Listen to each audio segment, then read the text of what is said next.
I would like to make one thing perfectly clear. The different pronunciations are not mutually exclusive. What I mean is that if I daven in the Ashkenazic pronunciation, and I find myself in a minyan where everybody is davening in one of the versions of Eidot HaMizrach, and the Shaliach Tzibur is also davening with that pronunciation, I am certainly included in the quorum or part of the minyan, and I have definitely fulfilled my obligation to daven.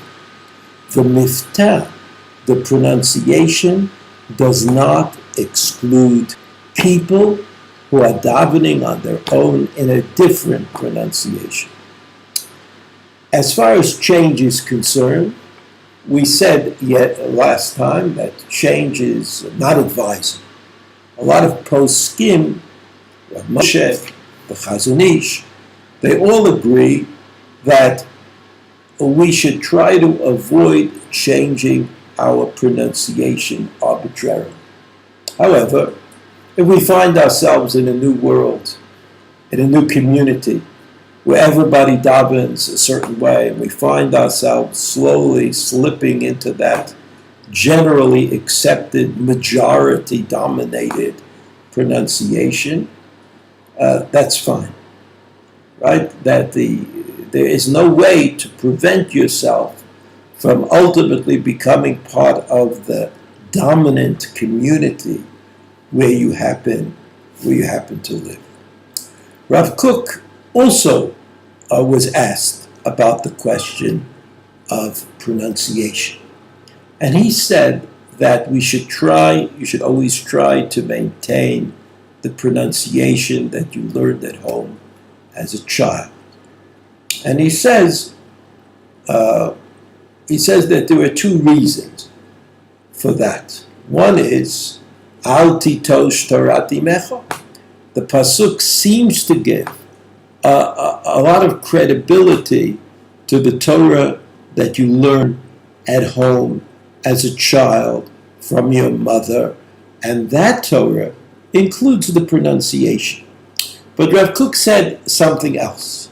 He said if you look in the Shulchan Aruch, you see that the Shulchan Aruch is very concerned about how we read Shema Yisrael, how we pronounce the letters, how we pronounce the vowels, to make sure that we are not misleading anybody who hears us, to make sure that we read the words as clearly and as obviously as possible. So we shouldn't slur the letters, and we shouldn't change the vowels, and we should be careful to distinguish one word from the other, even when the first word ends with a consonant and the next word begins with the same consonant. For example, al livavcha. So the halacha teaches us to actually stop in between the saying of those two words. So Rav Kook says, look, it's obvious that the halacha was concerned about pronunciation, did not take it lightly, didn't think that pronunciation was something that could come and go. Quite the contrary.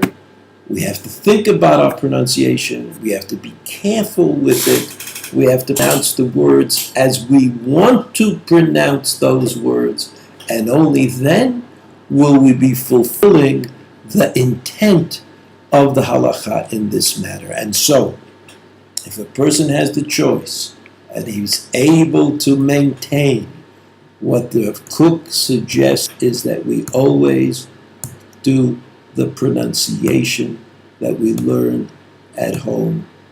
Al titosh Torah imecha. Try to pronounce the words carefully, clearly, as you learned how to do them in the past.